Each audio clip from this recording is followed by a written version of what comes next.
a presentation on the state of readiness. And Dr. Paula has also arrived, so we can now start in earnest. Minister, please come through. Thank you so much.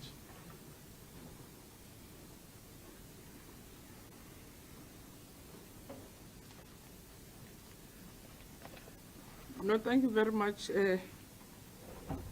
Dr. Elijah.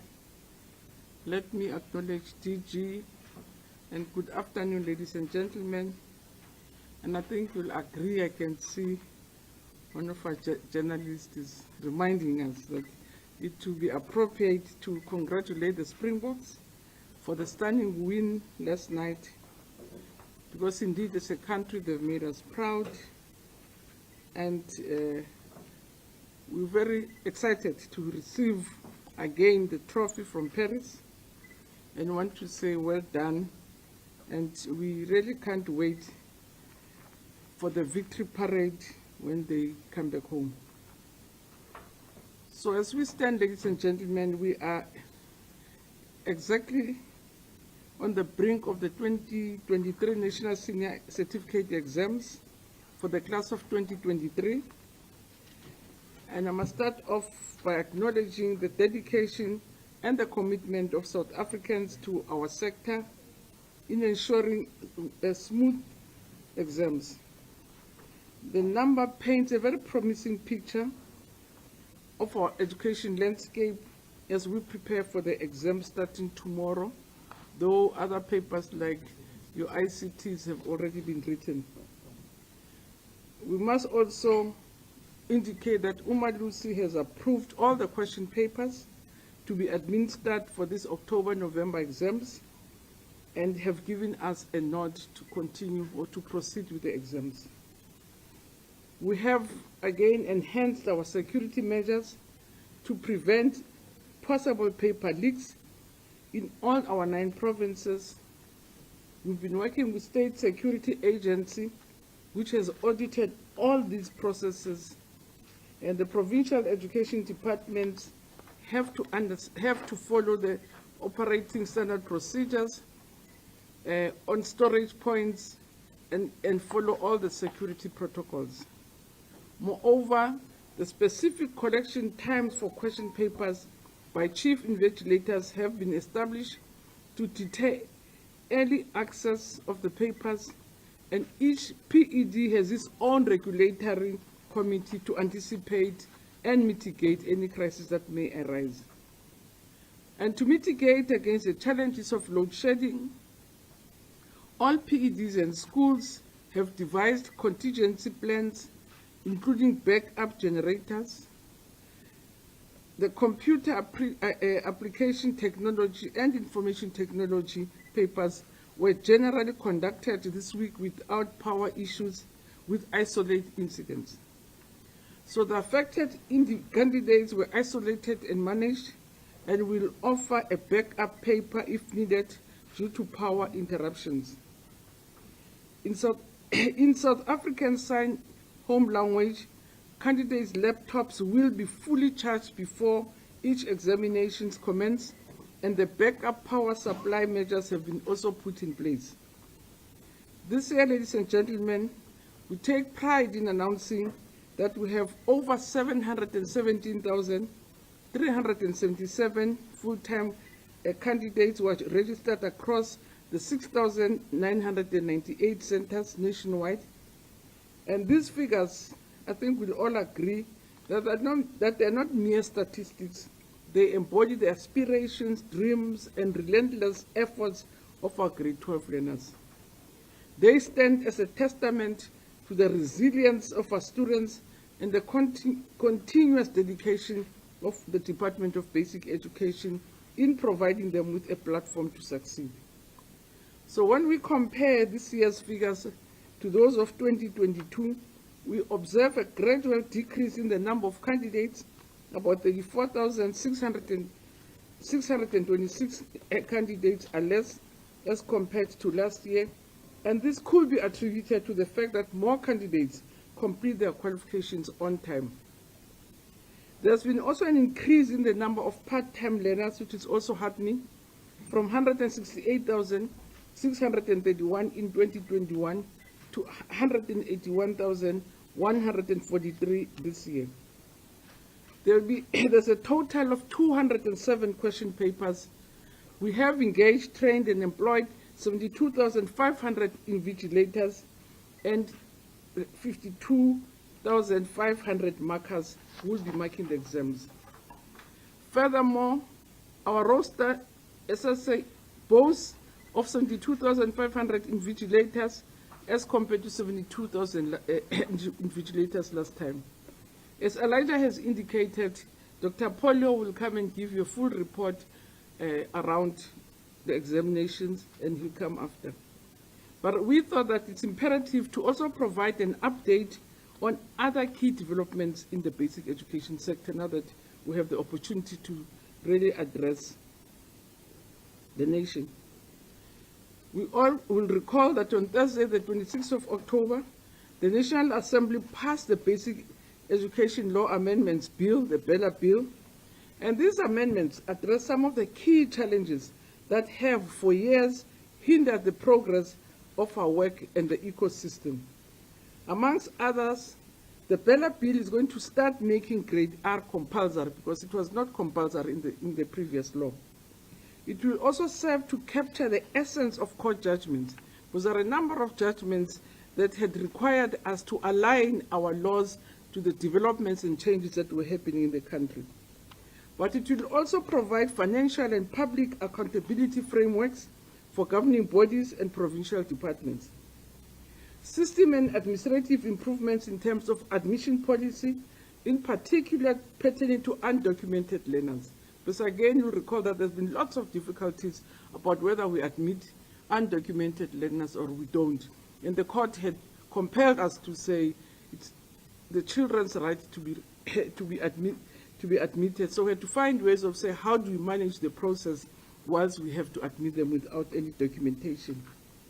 There are also issues that for technical and substantive adjustments, the bill also clarifies certain provisions and insert provisions which are not provided for in the existing legislation and strengthen the enforcement mechanism for offense and mechanisms. Amongst others, the management of teenage pregnancy in the school, because it is law that we can't expel learners, but the thing has to be quite clear, how is it managed in schools? For how long does the child stay in school?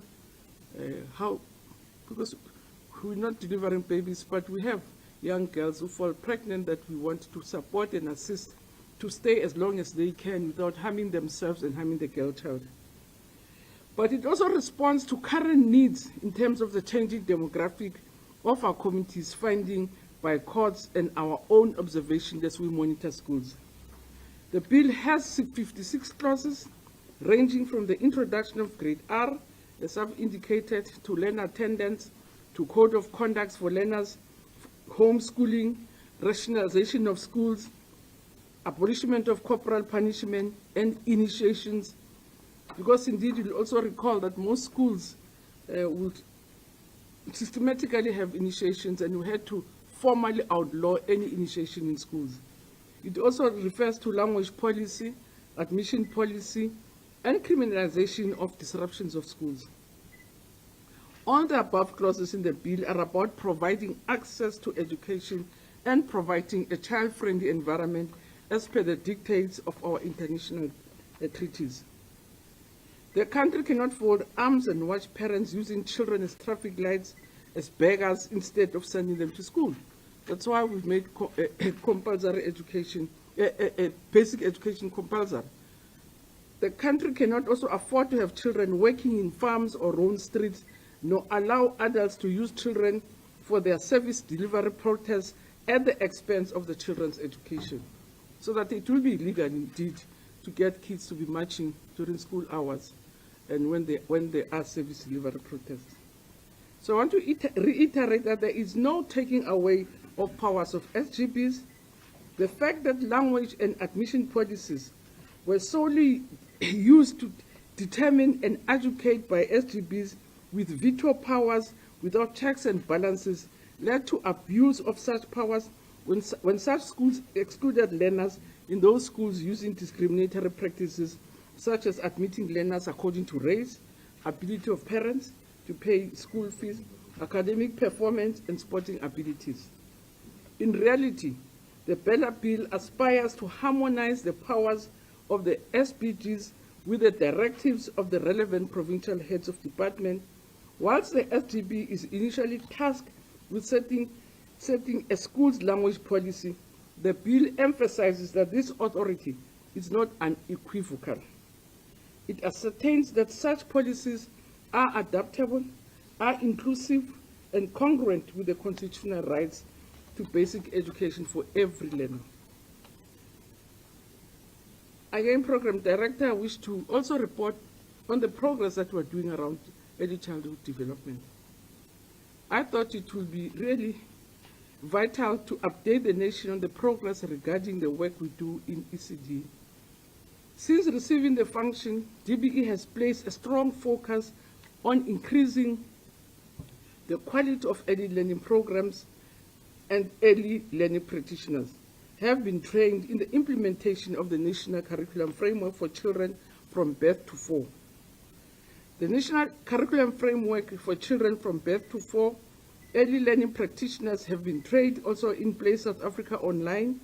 Learning practitioners and caregivers are using the ECD MOBI application regularly, and early learning programs have been monitored and supported across all provinces. This year, we trained 18,200 parents on the National Parenting Program in collaboration with the various partners, and 2,226 early learning practitioners are also being trained in the NQF Level 4 qualification. And DB is in the process of developing very clear quality early learning program standards that are linked to improved child outcomes.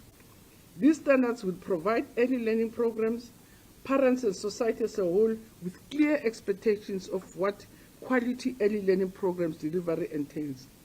These quality standards will be implemented by taking a developmental approach to supporting current early learning programs to meet the required expectations. The recent State South Africa census indicated that 2.8 million children are accessing early learning programs, but it is estimated that a further 1.3 million children aged between 3 and 5 still require access to these programs. Currently, about 760 children are benefiting from the ECD subsidy to enable further access to early learning programs.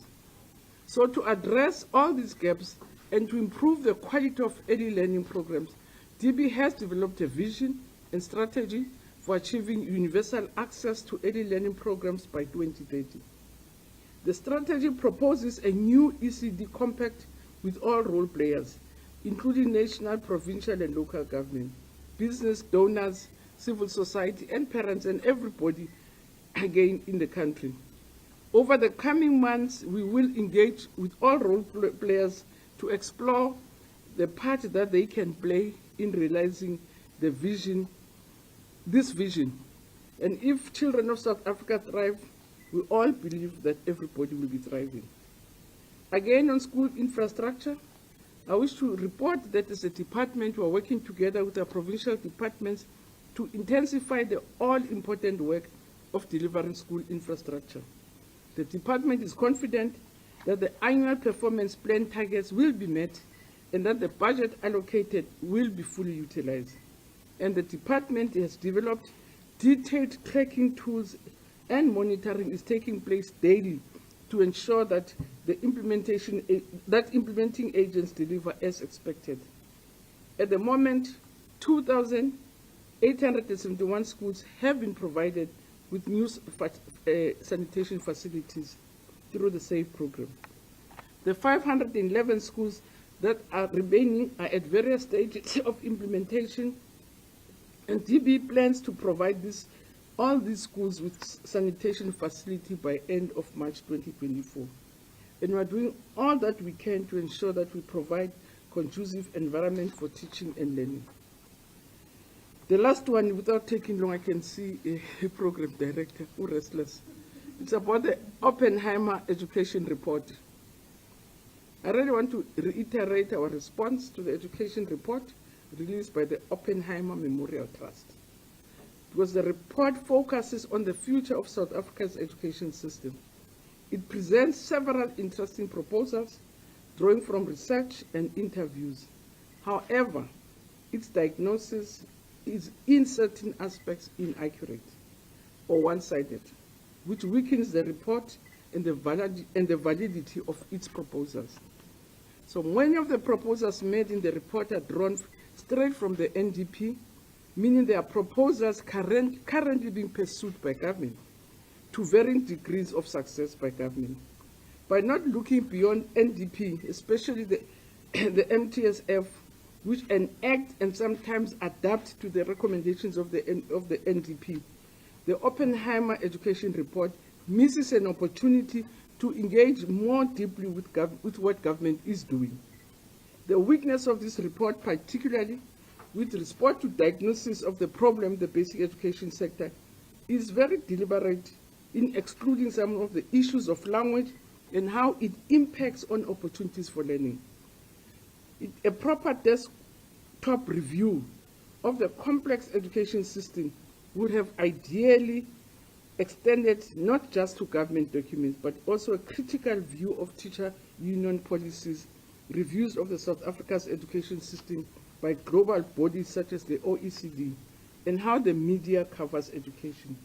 So the Oppenheimer Memorial Trust has therefore missed an opportunity for a meaningful engagement on the current state of education system, and more specifically, the plans that are underway to address various priority areas referred to in the report. So in pursuit of supporting the stance of fresh thinking and action in higher education institutions, DB has requested a colloquium for discourse with all relevant bodies in education, which include all higher education institutions, where DBE's Director General will address the forum. Amongst other issues which will be raised at the symposium is the science of teaching reading. And this is very important to bring new ideas. The DBE will request all higher education institutions and other stakeholders endowed with imparting knowledge at higher education institutions to reconsider their methodology of teaching reading and other aspects of content knowledge gap and the teaching of learners with special education needs. Because this includes the logic of reading for meaning in African languages that needs to be revised as a matter of extreme urgency. And the pills will also be unpacked further and will report on some of the developments and the work that we're doing as a country to really clarify some of the issues that constantly are misunderstood, misrepresented, but also misdiagnosed. But at that point, Chair, let me invite Dr. Polio to come and bring us a presentation. And thank you very much for your attention.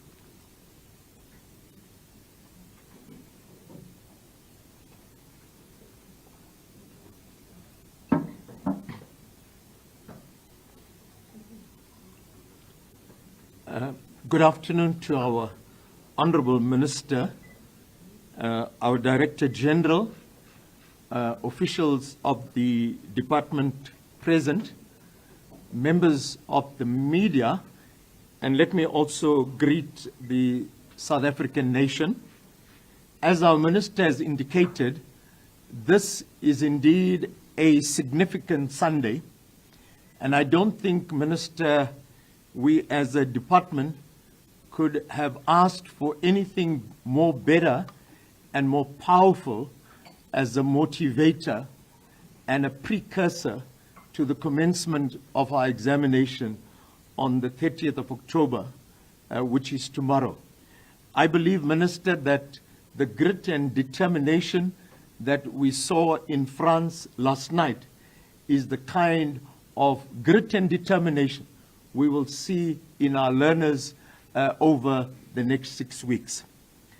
As Minister has indicated, I'm going to attempt to provide you with a more detailed account of two very important aspects. Our DG refers to them as two sides of the same coin.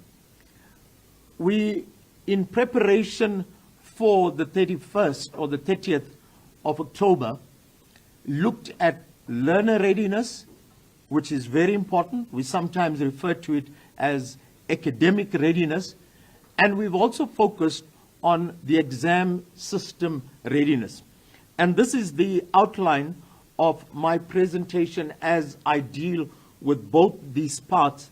And I'll start with learner readiness and then move on to the actual examination system, which Minister has already alluded to.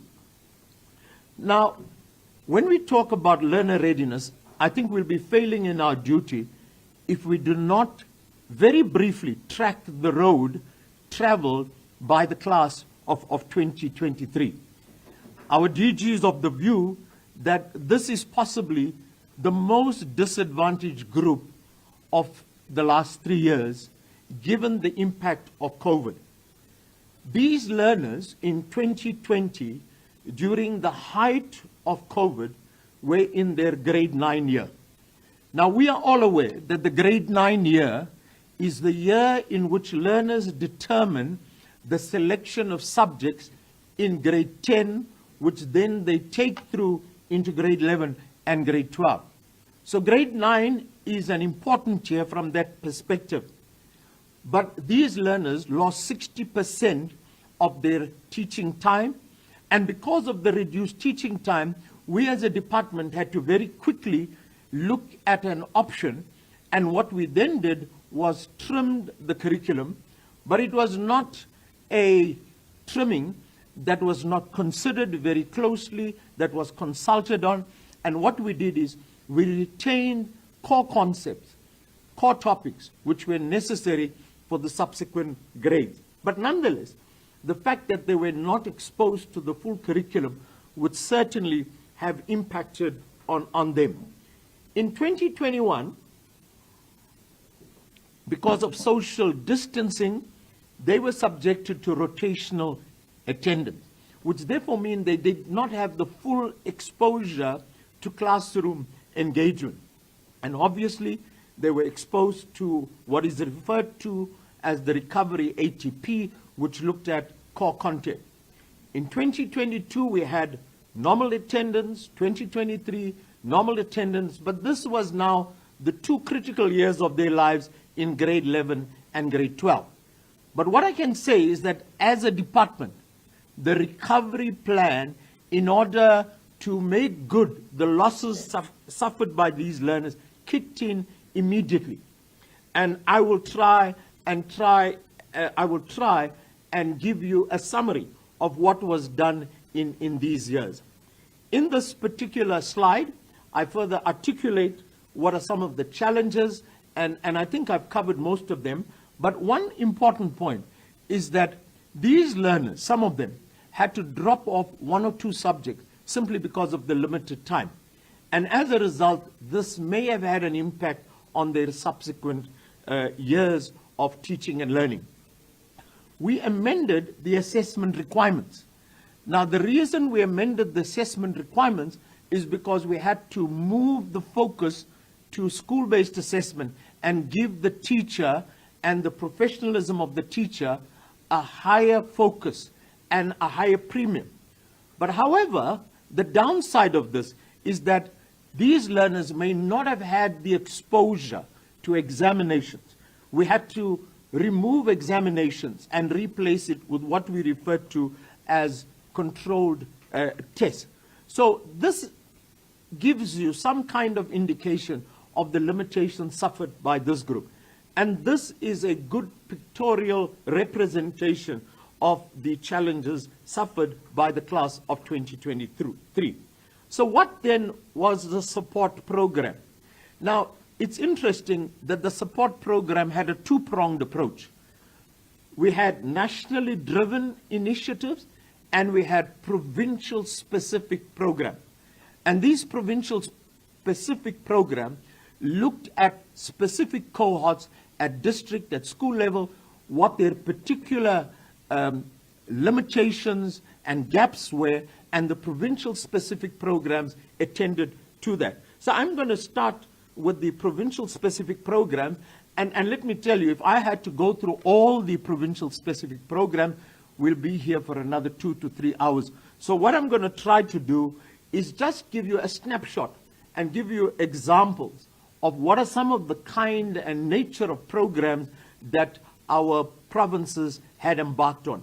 Now, what is very significant is that support started immediately in grade 10 in 2021, and that's the year that learners would have gone into rotational attendance.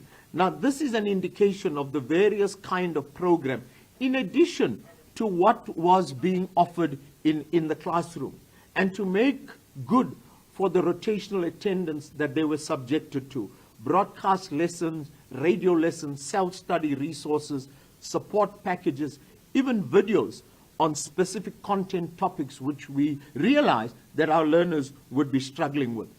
In 2023, we then increased that, and this now became the increased range of programs that were offered to these specific learners in 2022 while they were in grade 11. Now, this is an example of a program that was designed and obviously overseen by the national department in the case of the Eastern Cape. It's just one example. And similar designs in terms of the planning of the programs would have applied across all provinces. In the case of the Eastern Cape, they extended the daily program by an hour in the morning and an hour in the afternoon to make good that loss. LTSM, soft and hard copies of Mind the Gap study guides, electronic textbook, notes, concept banks, worksheets were made available. We brought back the June exam in order to deal with the issue of learners not being ready to take an examination. ICT support, I spoke about radio lessons, and I'll talk a little more about the teacher development workshops, and I'll provide more detail in terms of autumn, winter, spring, and weekend classes. But this is just pointing to what was done in the Eastern Cape. Another area that we focused on was our learners with special needs. We realized that COVID would have impacted on them far more than our learners who were in the normal stream schools. For example, if you look at the Eastern Cape, where they have 40 special schools, very interestingly, they partnered with Gauteng, and they had a joint program for deaf learners. Very interesting innovation. All visually impaired learners were invited to an interprovincial winter school to deal with some of the issues that they were confronted with. There were weekend supervised classes, holiday support program for our special schools in the case of the Eastern Cape. Now, I also indicated that we focused a lot on teacher support because we realized that capacitating our teachers to deal with that which was abnormal to our teachers. They were not accustomed to having to deal with gaps in content, removal of certain content areas to the extent that we had now implemented in this particular period. And if you look at the teacher support program, it included content workshop, standard setting meetings, information sharing meetings, where results were analyzed, target sets, subject improvement plans put in place, and policies mediated. There were changes in policies, and those policies had to be mediated. We also had what we refer to as accountability meetings, where teachers had to then account for what was being done, and content manuals were developed. The target audience in terms of the teacher development program was in the main underperforming schools. And in the last table, we provide the reach. In all our programs, we try to understand and evaluate to what extent were we getting to the targeted audience. And you will look in the last column in terms of what was the final reach in terms of this particular intervention. Here's an example of the Free State. Now, what is very important, and I'm showing you just the Free State as an example, but across all provinces, we asked them to identify particular subjects where learners were struggling. And in the case of Free State, they identified business studies, and we requested that all provinces include home languages. Now, you and I are aware that home languages is important. You fail the home language, you fail the entire examination. So therefore, Free State had to focus on Sesotho, where they looked at dramatization of literature books to help learners, analysis of the literature, SBA tasks for learners. And I can go through all of the provinces, but I'm going to just quickly look at Gauteng, and I think Gauteng has a very effective, what is referred to as the SIP program. It's a secondary school improvement program, and they've particular focused on schools that perform below 60% in terms of teacher development as well as support. And they also looked at English FAR. Now, here again, another example of what Gauteng had done with regard to its special schools. Now, interesting, Gauteng simulated examination experiences for learners coming from special school. Now, this was, I thought, extremely creative on the part of Gauteng. Now, you and I are also aware that learners from special schools are always subjected to additional anxiety when confronted with an examination. And what Gauteng did was that they exposed them to special physical exercises to calm them down, breathing exercises that assisted these learners.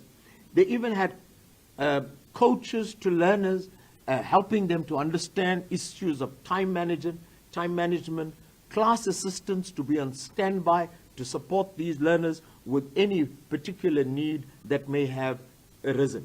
So that has given you a sense of how the provincial departments, overseen by the national department, attempted to bridge the losses that were suffered by these learners over those 2 years. Now, very quickly, I'm going to go through some of the nationally driven learner support programs, and I'm going to be looking specifically at grade 12. I spoke about the revised annual teaching plan. We reintroduced the June examination.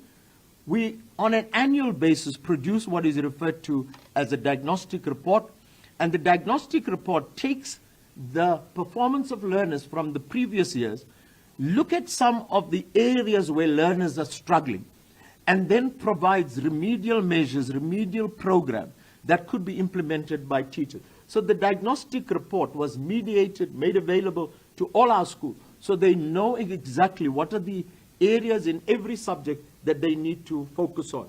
There were special study guides that were developed to assist our teachers, literature study guides, and DBE and its strategic partners. And we want to say a special thank you to our strategic partners who really went out of the way to support the department in terms of online material.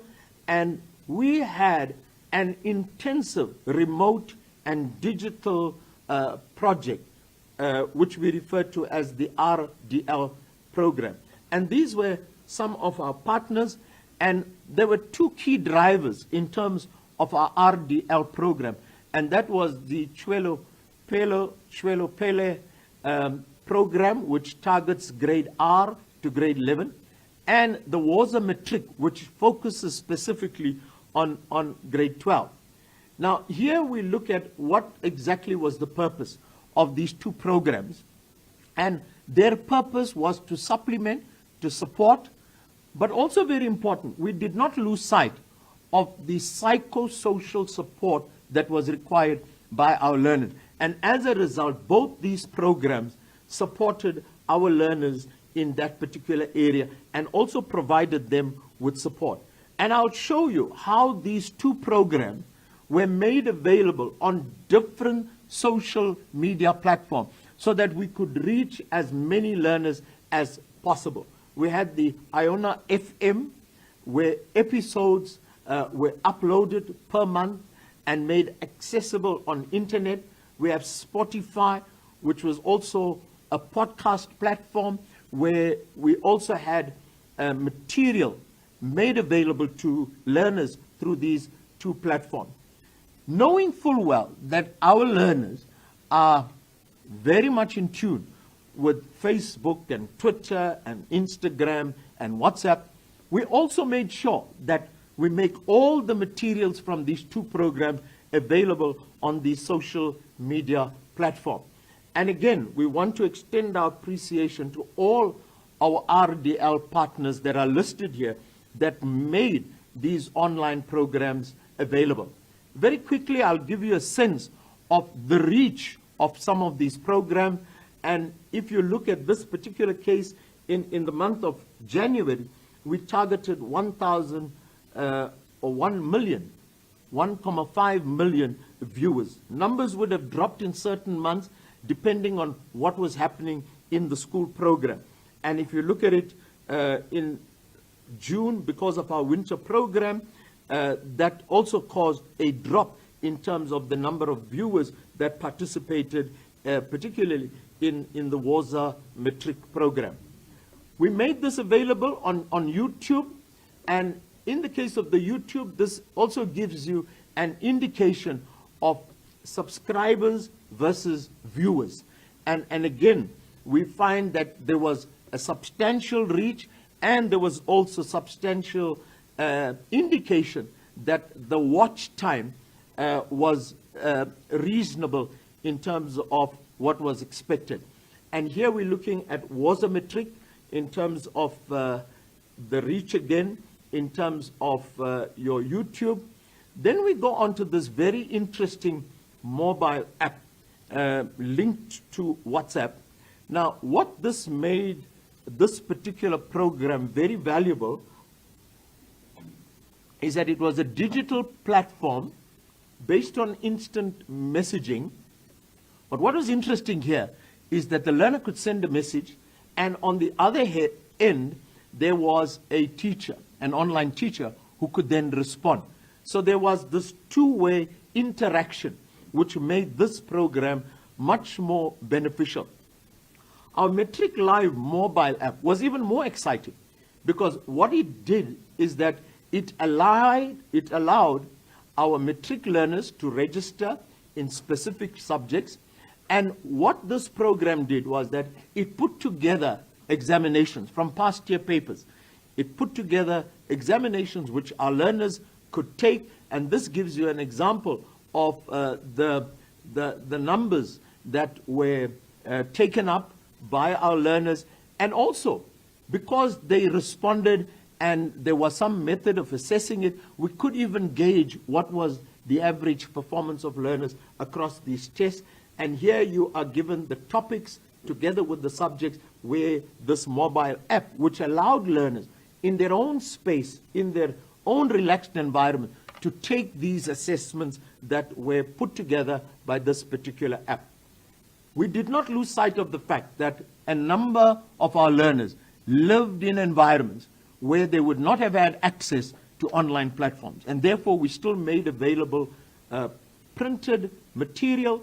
And this is an indication of some of the printing material. We had almost 78 Matric study guides in 22 subjects and 12 home languages, and we also included home languages. And the rest of the slide gives you the detail in terms of the various study guides that were presented, and I'm not going to go through that.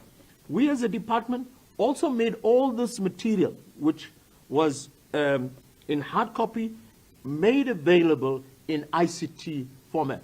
And these were the platforms on which they were made available. We also went the extra mile of having an online source, so that for those that could not access them, they could get it electronically on one of the storage devices. Now, very interesting, we are in keeping with the latest technology. We are looking at virtual classrooms in 18 schools, and this is being done with our various partners, and we think that this is really going to take us into the schools and the classroom of the future. The LTSM support, again, we're just providing it to you, and I know that you could look at the detail of all of this later. Our Sea of Wula textbooks, we're providing the kind of learners, the teachers that it reached out to. We even give you an indication of the maths and science exercises that were completed in terms of the Siyavula textbook. In the case of Mind the Gap, we provide you with the different subjects, and we provide you with the number of clicks in terms of the number of times that learners would have accessed this particular program. Now, something that we have found to be extremely valuable is our autumn, winter, and our spring support program. And let me just inform you that our DG visits possibly each of these sites where autumn, winter, and spring programs are conducted. How he does that, I'm still not aware. I am convinced that he has some internal turbocharge that drives him and gets him to all of these venues and visits each of these programs. And I can't again go through each of them, but I'm just going to take the winter program and give you some kind of a profile of what transpired in these programs. This is this is the venues that were visited in terms of numbers. And for example, if you look at the autumn classes or the autumn program, it in the main focused on revision of work done in term 1 and term 2. Your winter classes or your winter program would focus on work done up to June. So there's constant enrichment, and I'll give you greater insight into what happens in these winter programs. Now, this gives you what were the purpose of these support classes. And the focus was not in the main covering new topic. If you look at it, of all the centers visited, 88.9% of them focused on revision. 29.3% of them focused on catch-up. If you look at the types of learners, and it's interesting that these programs, in most cases, were visited or supported or attended by all grade 12 learners. In fact, if you look at all grade 12 learners, there were 41.8%. But there were also programs which focused on high flyers, because we didn't want to ignore our learners that are at the upper end. We also had programs that focused on progress learners, those that were moderate achievers. There was also focus on particular subjects. We also looked at programs that focused on our worst performing schools. So it was a hybrid in terms of what it accommodated. This gives you an example of the duration of the program. 57.7% of the programs extended over 10 days. This is the winter program. So our teachers and our learners have worked extremely hard.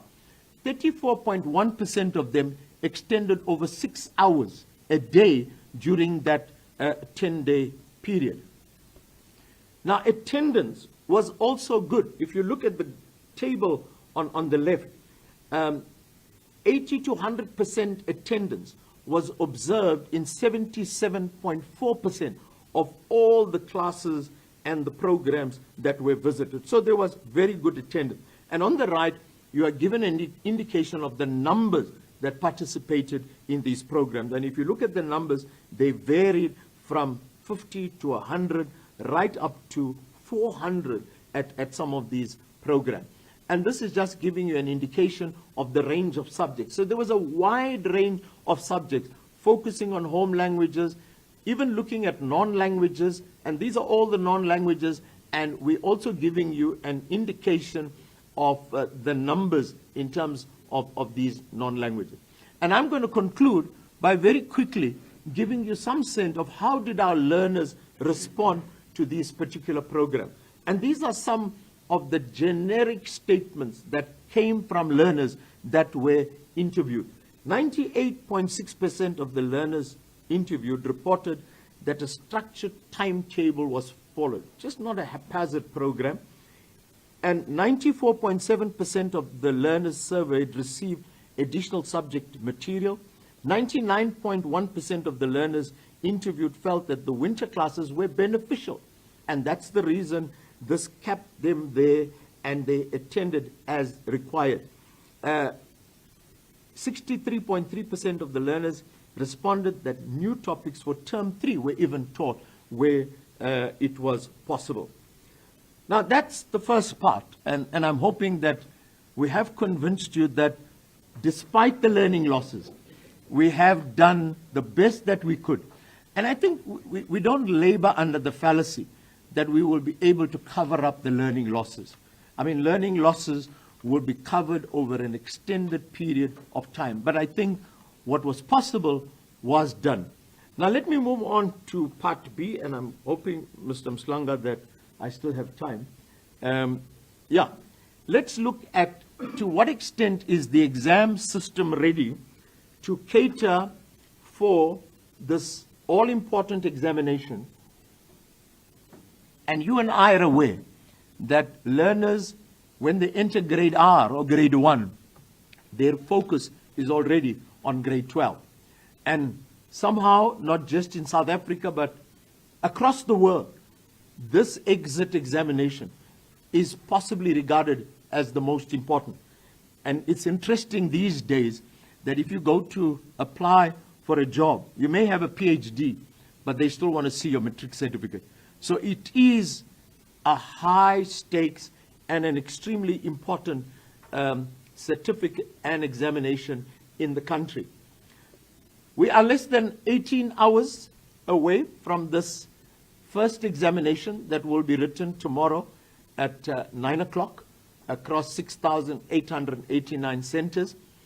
And like I tried to indicate, this class has suffered major setbacks of COVID, load shedding, and therefore I think the minister has given us a clear directive that we should make sure that this examination does not add to the inconvenience or the discomfort that these learners have already suffered.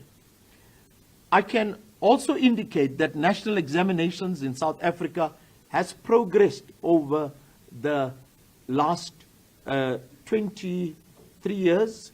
In fact, the first examination was administered in 1996. So it would be 27 years. Yes.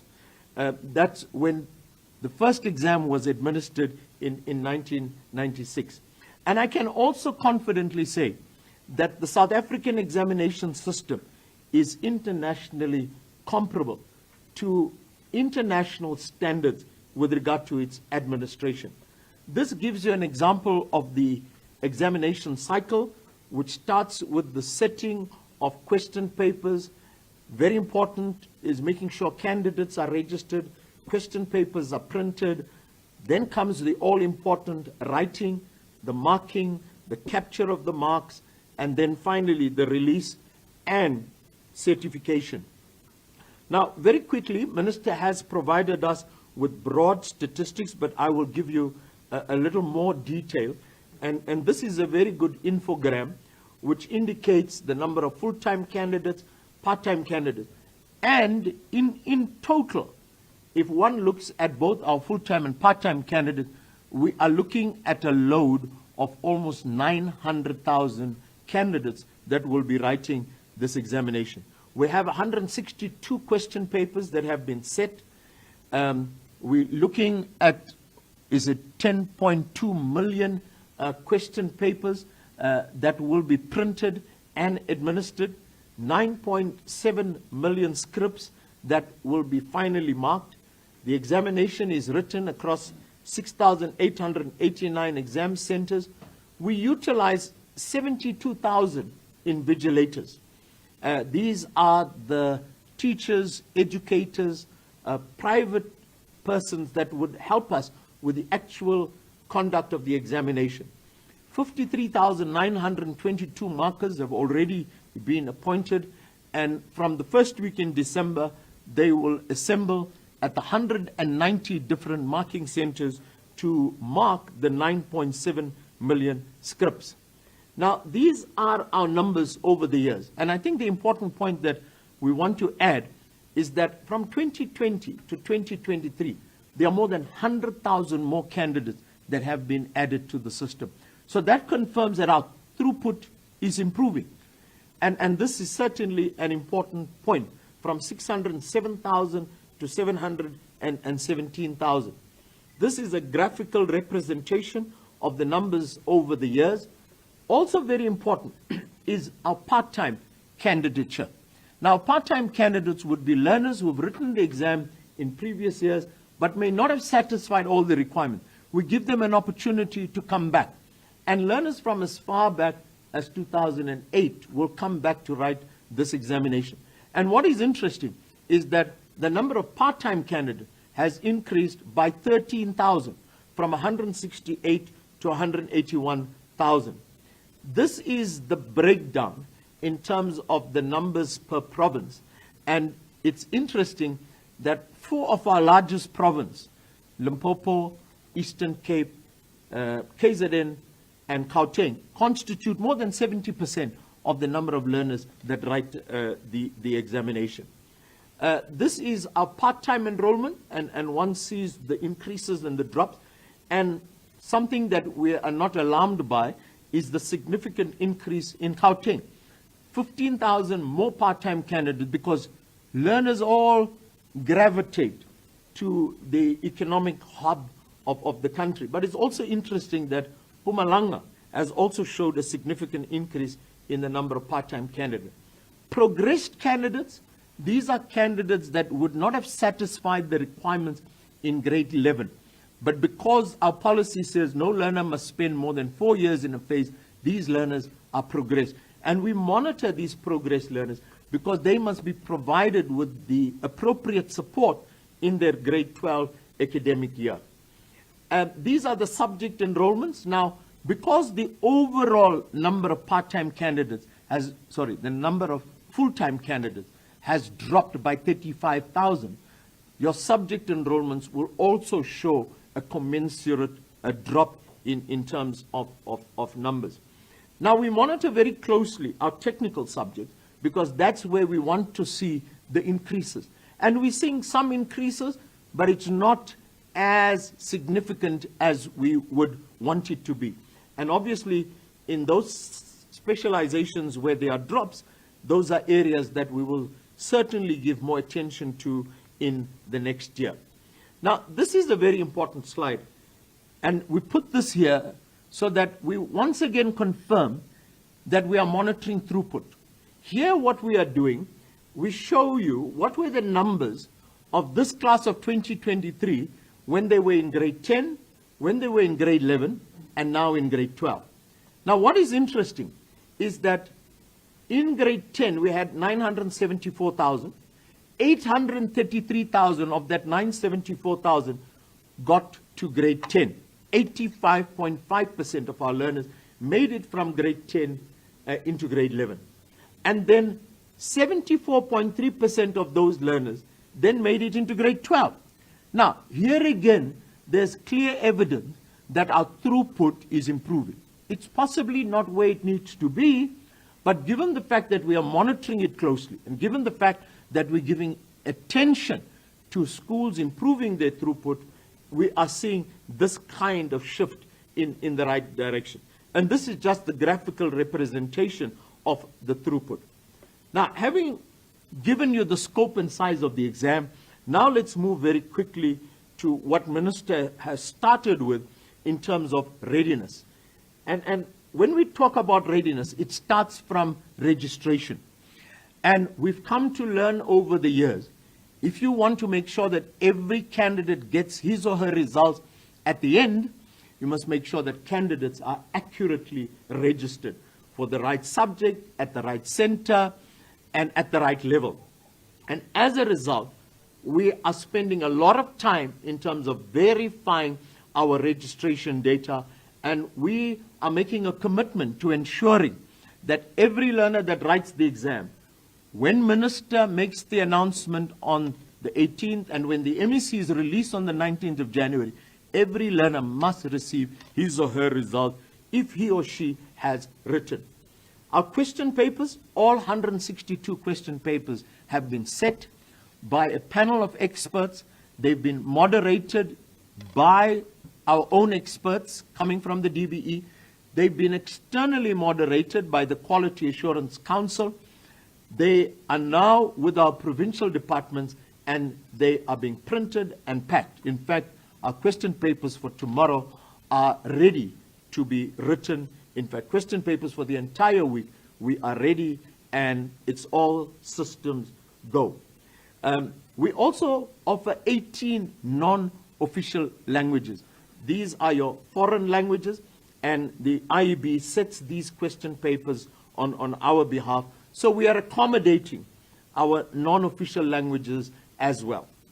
The printing, packing, storage, and distribution, I can't tell you too much, but all I can say is that we had the State Security Agency that has done an audit of all our centers, and wherever question papers are stored, they have satisfied strict criteria, and we are confident that nothing will go wrong in terms of where these important functions are taking place.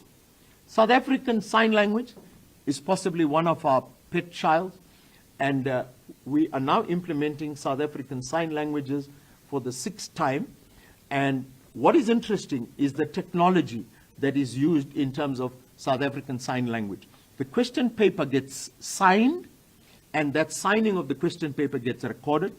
Each learner receives an individual copy of the signed copy of the question paper. The learner then responds by signing. That gets recorded via the webcam, and it gets marked centrally in Pretoria by specialists in sign language. So we're doing extremely well, and it's offered across all 9 provinces in 23 schools. I think I spoke about the audit of storage points, and I'm not going to spend too much of time on that. This is the centers across the country that will be writing the examination. And I think, rightly, we say that the Matric examination is possibly second in size and magnitude to the general election. The difference with the national examination is that we have to keep the tempo and the momentum going for 6 weeks across these 6,800 centers. Invigilators, we've spent a lot of time. We've changed our approach in terms of invigilators, because we found that some of the irregularities that occur because our invigilators do not execute their responsibilities correctly. And that we have strengthened, and we're confident that all our invigilators are now au fait with the procedures and protocols that must be followed in the examination room. Here again, concessions and accommodation refers to learners with special needs, and we make sure that all our learners get assessed, and we accommodate them, whether it be in terms of devices, specialized equipment. Our schools are ready to administer learners that have any special need, and this has been well managed, and our schools have been trained for this particular purpose. The writing is obviously where we focus a lot of attention, and we have, as I indicated, trained our invigilators. We have a team of monitors that will go out, and what is also important is that we profiled the risk status of each of our centers, and we will deploy monitors based on the risk profile of our centers. Now, where the risk profile is high, we have even replaced our chief invigilators in terms of the management of the exam. The marker selection has been completed. There are strict criteria for the appointment of markers, and the marker criteria and its application gets verified, gets double-checked, triple-checked to make sure that we appoint the right people to mark and make the judgment on the work of learners, which has gone over the last 13 years.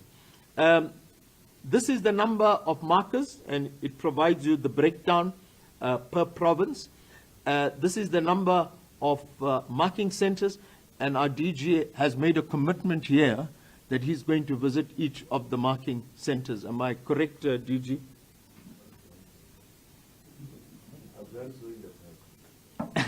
Yes, and our DG, like I said, takes a keen interest on what's happening on the ground. Now, after the papers are written, we have what is referred to as the standardization of marking guideline. And we as a DB DBE will be convening 147 marking standardization meetings, and some of these meetings are convened virtually, others are convened face-to-face, and at these meetings, our chief markers, internal moderators that are going to be involved with the marking, together with our examining panel, as well as the Umalusi panel that was responsible for the moderation, will look at the paper with a fresh eye and look at what are the alternative answers based on how learners may have interpreted the question, and put together a comprehensive marking guideline.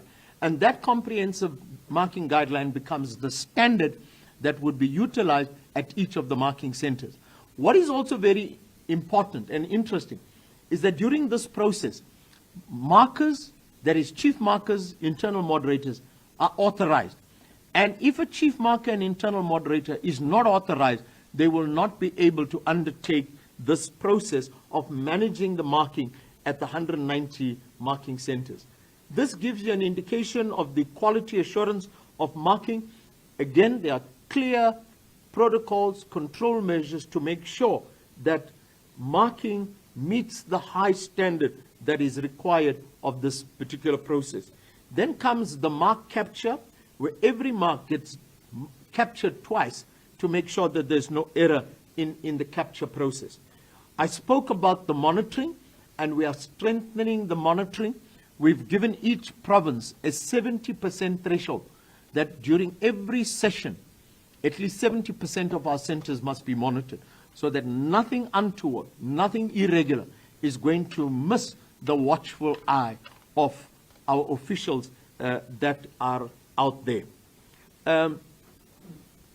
In terms of DBE, we also deploy our own part-time monitors who are trained, 82 of them, that would be in each of the provinces to make sure that the examination runs according to plan. And here comes one of the most difficult areas, curbing of examination irregularity. Our DG always says that we can do as much as we want and put in all the best security measures. But the one element that we cannot guarantee is the human element. But we have appealed through various mechanisms and measures that all officials, educators that are involved will maintain the code of conduct that has been provided to them. And we are confident that there would be no serious glitches in this particular examination.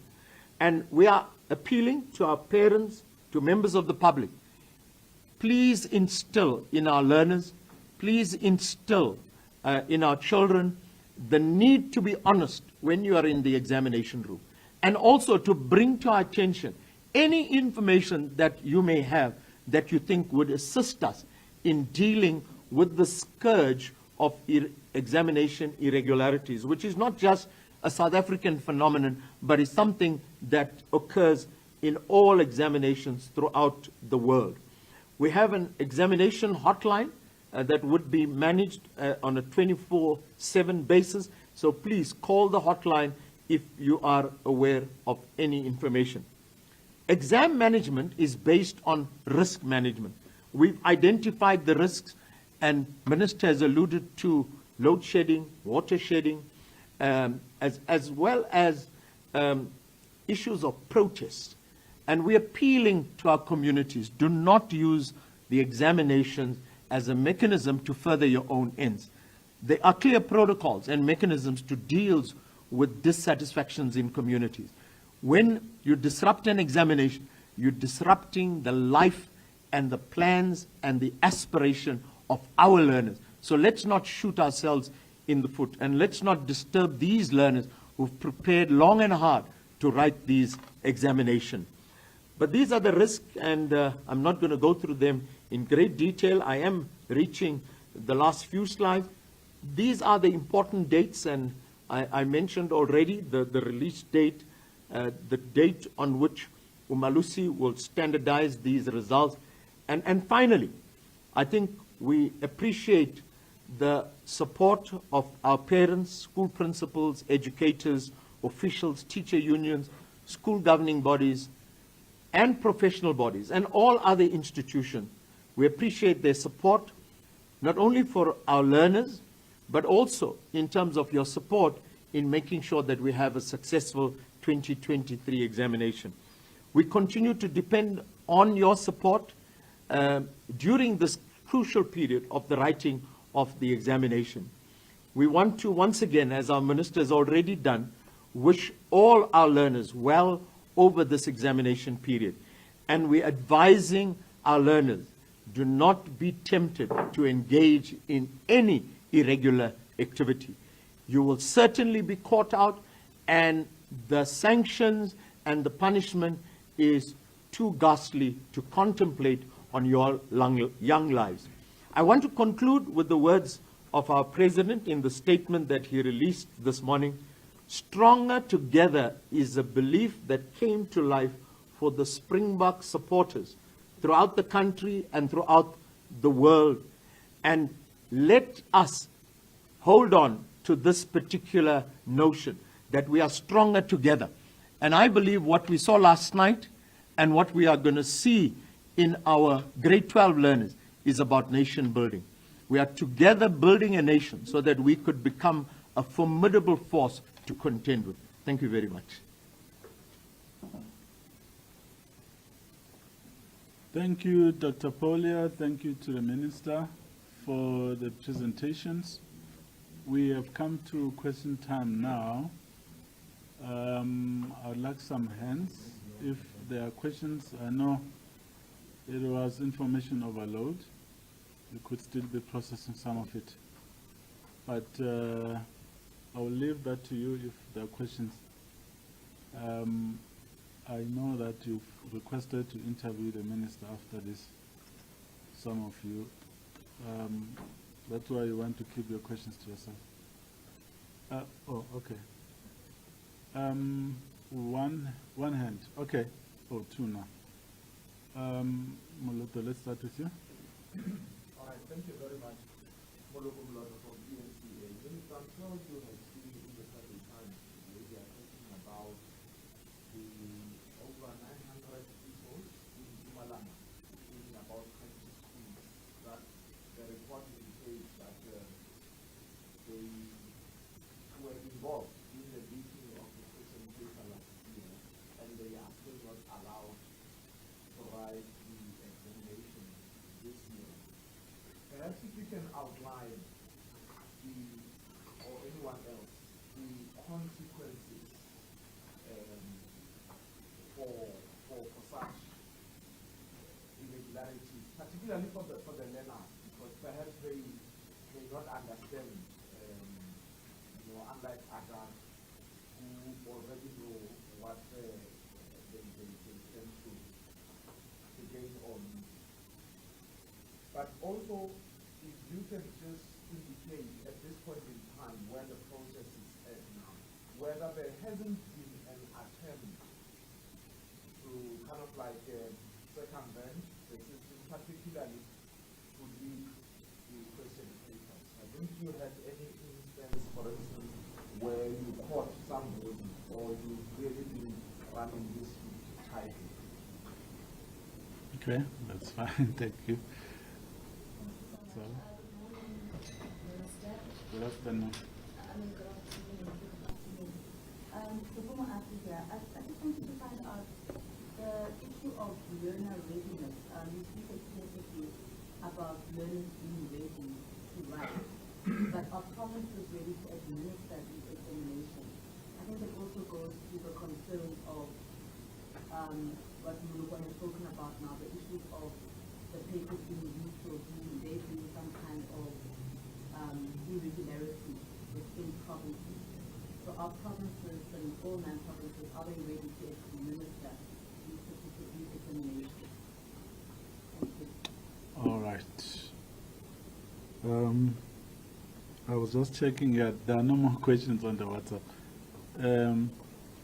Minister, please. Dr. Paul is the real culprit on the Mpumalanga. No, thank you very much for the question. And indeed, it's one of those very upsetting things I have to do as a minister. It's really depressing to have to dealing with the consequences of cheating, especially on learners.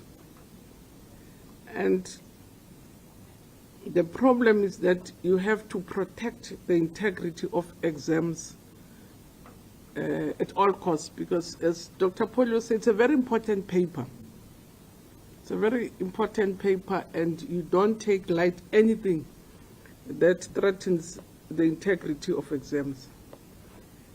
And the consequences are really dire. And that's why even MECs have these pledging ceremonies, just to make sure that, because those pledging are just not only getting students together, to make them aware and appeal to them not to engage in that, because as I say, look, it really depresses me when I have to deal with the consequences, so that because some of them are young, in some, like in Mpumalanga, they were tempted by educators. I mean, if we have to follow the Mpumalanga matter. But the things that you can't let them through, even if you think they fell into the trap of cheating. And I've had to deal with this very unfortunate situation. The minimum is 2 years not sitting for exams. And for a young person, 2 years, it's a long time. It's a long time, and they may not be able to get back. I've had to deal with parents who, when we had these cases in the Eastern Cape and KZN, where you find a learner, even, that learner would have passed even without cheating. They pass all the other subjects with high marks. They get involved in cheating in one paper, and then they have to face the full consequences of what we do in cheating. I mean, 2 years sanction, it's a long time for a young person. And that's what the sanction is. And Dr. Pole will explain, it's a very painful process. And that's why, as I say, we go through all the efforts. Almost every province had your pledge ceremony to really drum and drive home to these learners that don't do it. That's the last place you go into. The province readiness, the reports come from that. If there's one section, and I'm not buying Dr. Polio's, if there's one very efficient section in the department's exam section, against, because it's a high stake section, we work extremely well throughout. As I say, we're using SAS, even state security agencies, just to make sure that we protect the integrity of exams, especially that it's a national exam. Now with your technology, if a paper leaks in Gauteng, you'll find that it's in both other, because there's a cousin, they send it on the WhatsApp. So we really try to do everything we possibly can. But in terms of provinces, and I hope one day we'll reach a stage where our system is not as fragile as it is. Because teachers in high schools just don't have a life. They teach Saturdays, they teach weekends, they have morning classes. It's just such a very heavy responsibility on them, especially after COVID, because they had to, despite dealing with what has to be dealt with in the current academic year, they have to claw back what was lost in the previous year, the 60%. Well, 60% is a lot. It's actually losing more than half the year of teaching. The next year, it's not as if you have a full year, especially this cohort, they lost when they were rotating. Our estimations that when they were rotating, they lost almost 40%. So which means a cohort that you can easily say it lost almost a year's of teaching. So teachers then have to try and claw back what they have lost. But I can assure you, from the reports we've been receiving from provinces through CM, through the DG's monitoring visit and Dr. Polio's visit, provinces have done as much as they possibly could. And I have no doubt that they've really put into their heart. But maybe Dr. Polio, if you could speak about this cheating thing, because it is a very depressing and disappointing matter when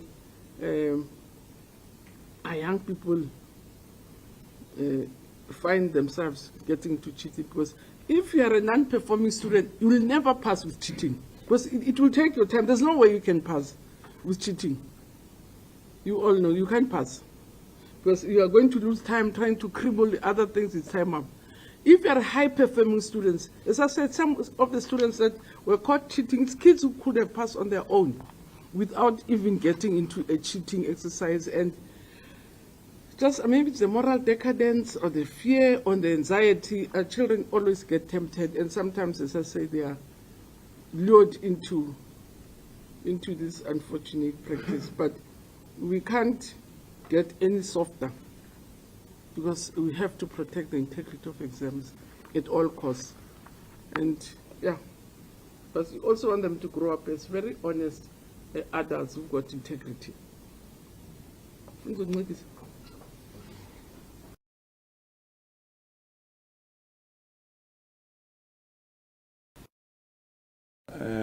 Thank you, Mutapo and Tsego, for the two very loaded questions.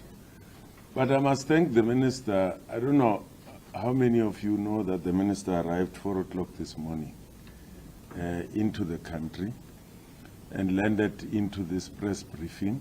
In fact, we were very doubtful that she was going to make it. So, Minister, thank you very much.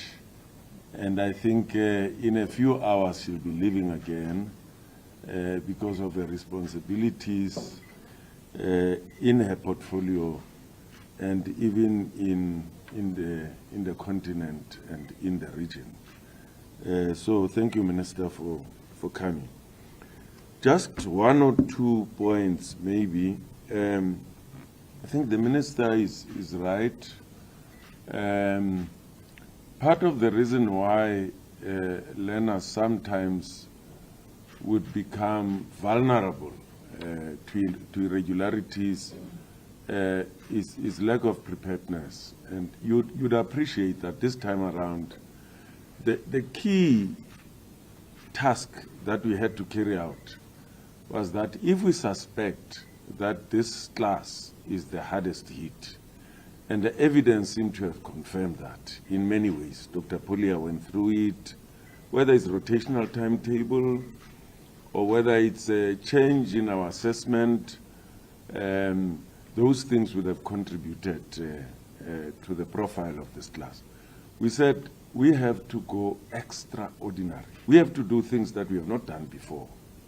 And you would have seen many of them there.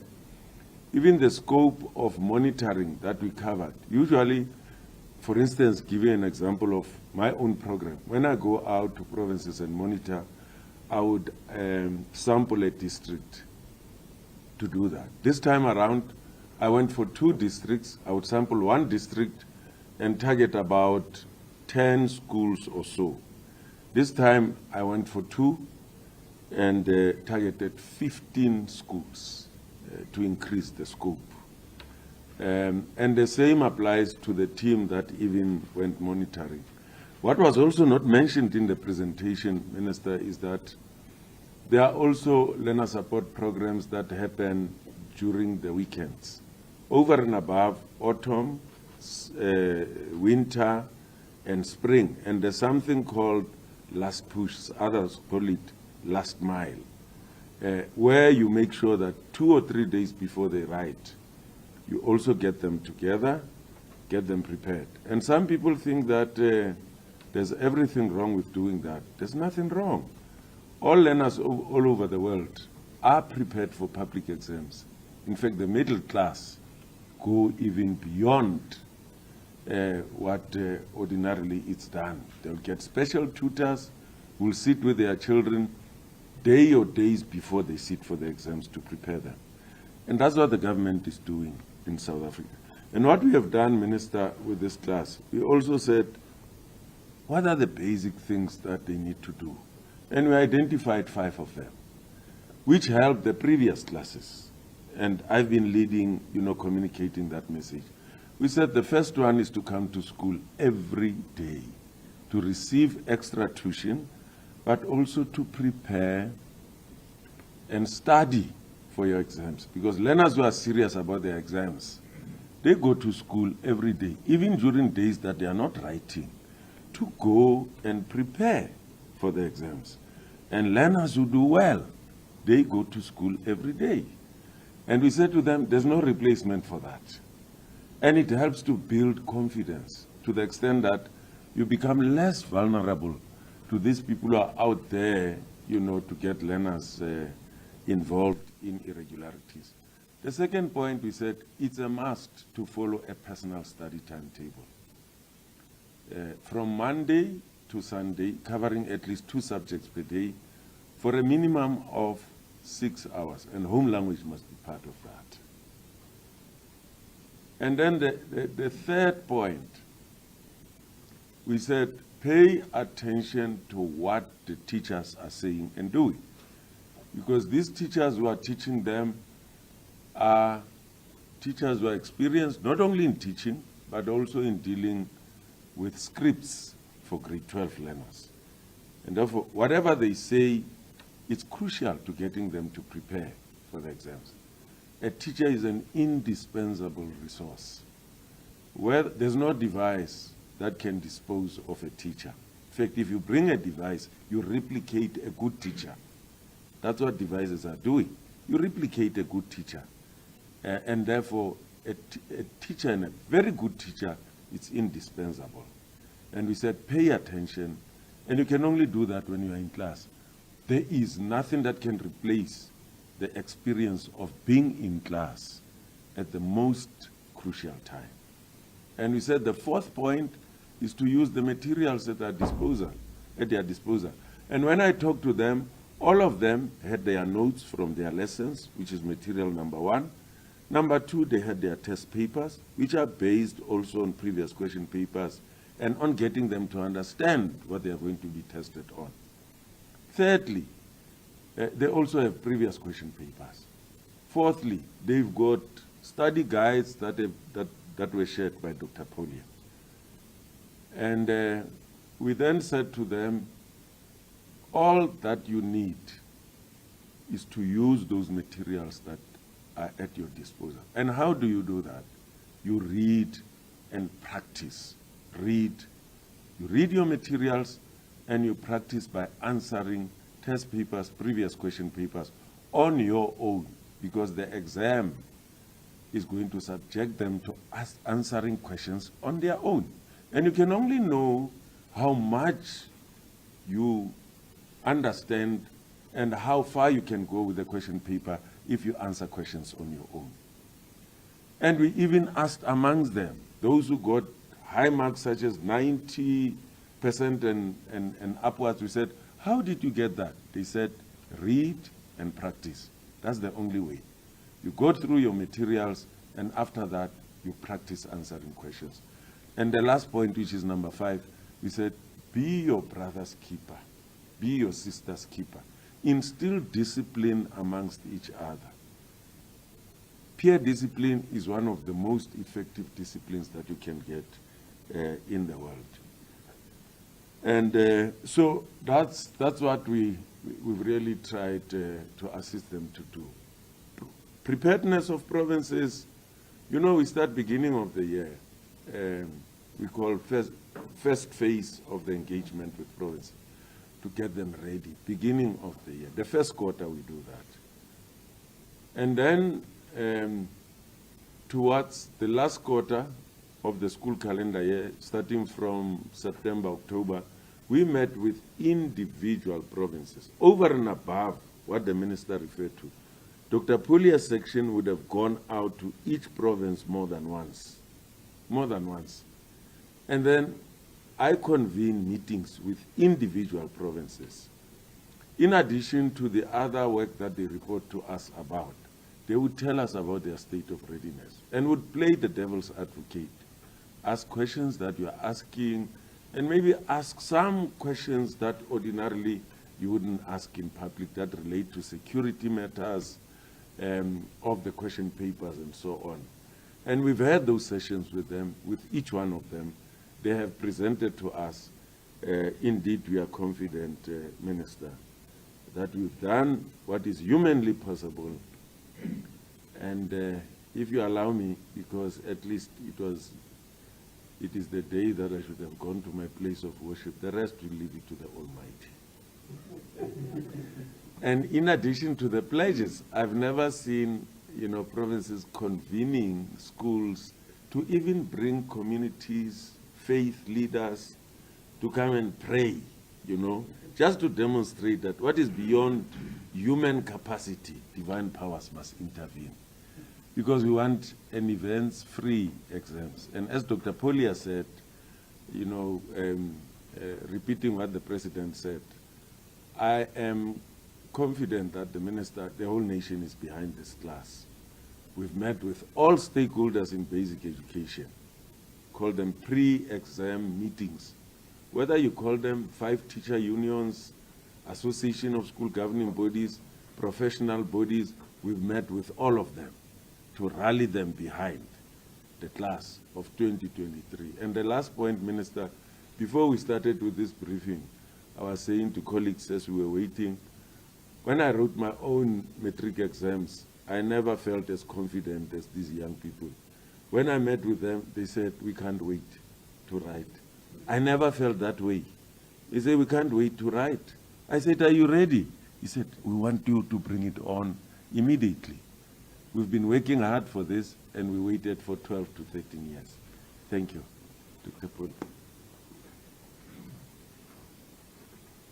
Oh, you want to deal with Mpumalanga? Okay.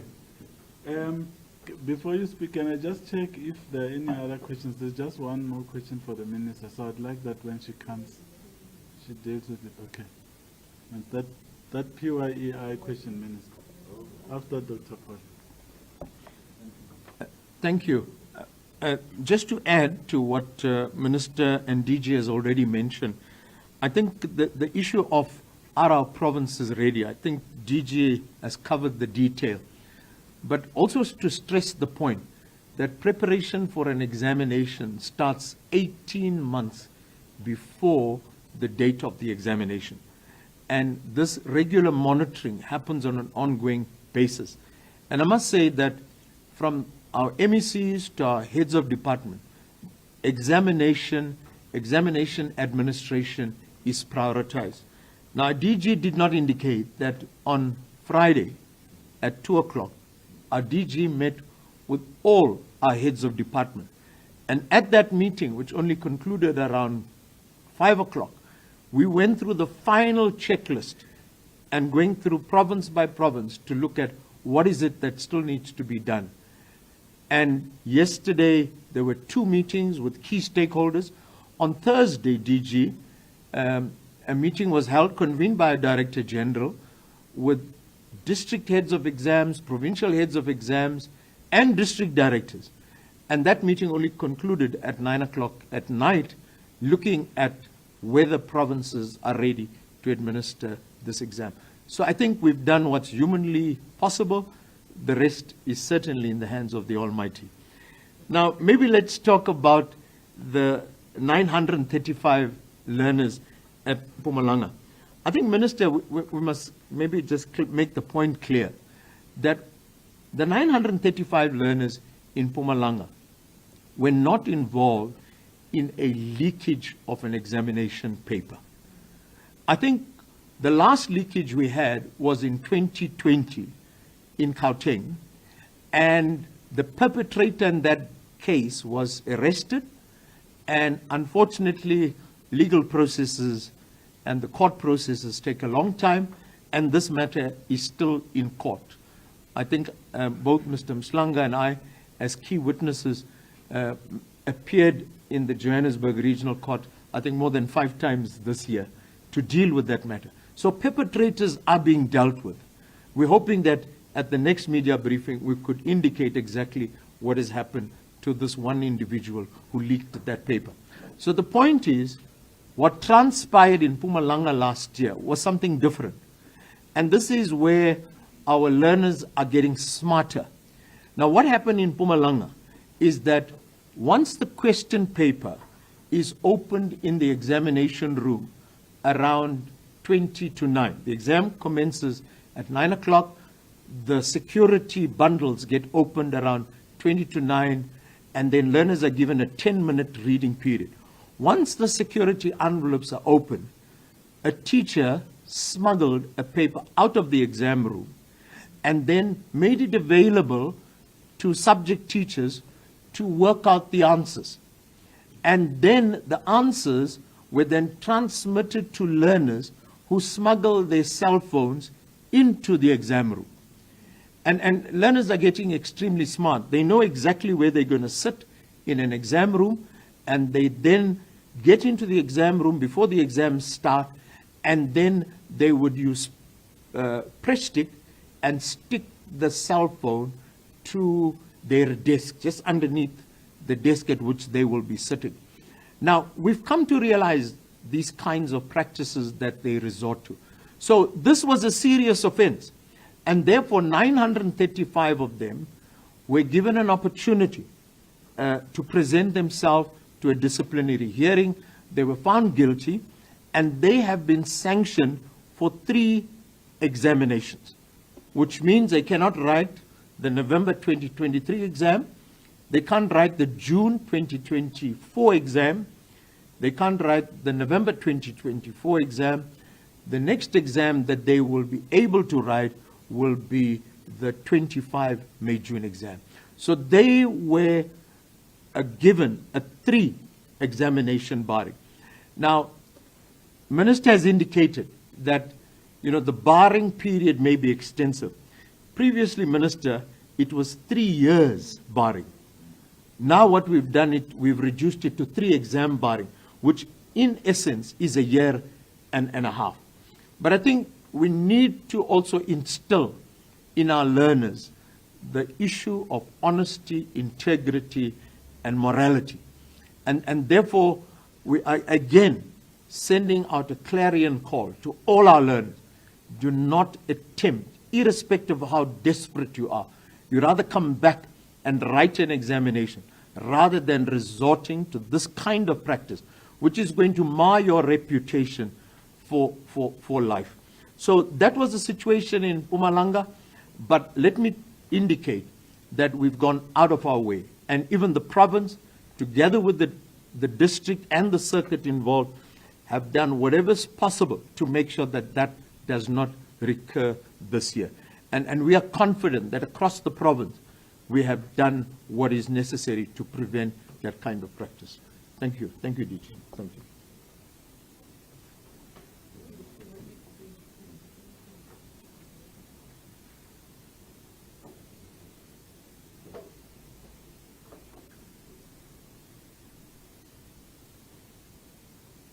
No, there is a question on the PYE.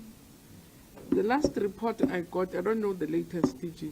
The last report when we had Triple M was that for this year, only provinces that have the budget will continue with the current learners. So it was Gauteng, there were 2 provinces only which were able to continue, and Gauteng was one of them. It was Gauteng and what? Just that I didn't bring, but I know they could continue until December. So we have to wait for Treasury to give us an indication if we will be able to continue with how many learners. And my assumption is that, and I'm really calling it an assumption, now that they've not indicated that they're not giving us money, they are likely to give us money. Or is it with these austerity measures? I'm ready, because in some instances, it has proven to be extremely, extremely helpful to have those PYEs. So I am crossing my fingers that Treasury does give us something for next year. But for this year, only 2 provinces could continue beyond October. And it's only those provinces which had surplus and which could pay up to December. But other provinces had to stop in October as per agreement. And we are awaiting Treasury to give us an indication if we are continuing next year. So I can see DG is very scared that I should commit myself to say we're continuing next year. So I'm hopeful. Thank you so much, Minister. PYEI officially ended at the end of September. So it's a waiting game between now and whenever. Thank you so much. We've come to the end of this briefing. It's been an hour and a half of loads of information. We appreciate the support. Let's continue the engagement. You will indicate in here. Okay, that's fine. Thank you so much. Let's close it. Yeah, sure.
Re tlose di le molafo gore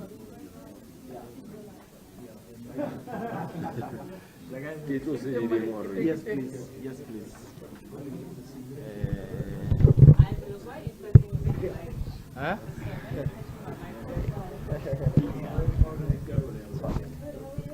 Thanks, Howard. So, yes, Mtlanga, maybe come closer, ne? Let's, because we did not have those numbers written down, let's confirm 898, this I got from Umalusi website in total, 898,520 total, and 717,377 is full-time, right? yes. The remainder will be part-time. Yeah. 72,000 invigilators, 2,500 and then 52,000 markers.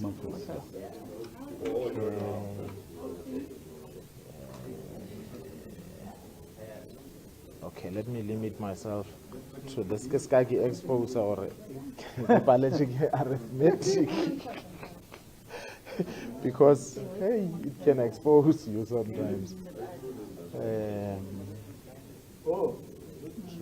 they are going to call just now.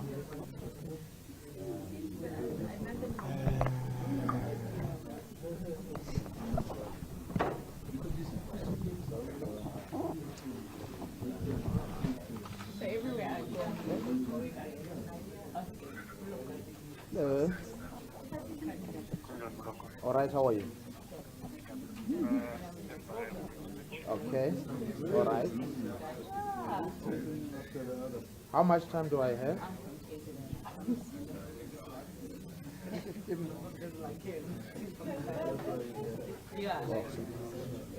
How much time do we have? 7 minutes, thank you.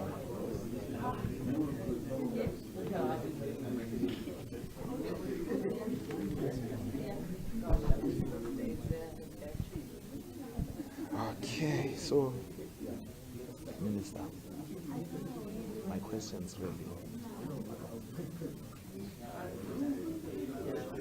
Okay, this one, let me skip it. Yeah, my first question is more about the state security agencies that are assisting in auditing and certifying. Is it the first time this year when we really brought them in, or? Auditors were using auditors when audit our systems. And so this is a variety because they have the resources because we Yeah. just internal Yes. capacity. Okay. But needs to engage outside audit. Okay, so you will elaborate there. But there's a question that I asked, and I did not hear you, either yourself or him, or either of the two gentlemen responded to it, to say, up to so far, are we clear? We haven't had any incident of leaking of Not up to now. The last time we had a leak was when just a second. Hello, Cindy Mabe. Hello, Cindy Mabe. Yes, I am well, thank you. It's all good. Correct, yes. She's my guest.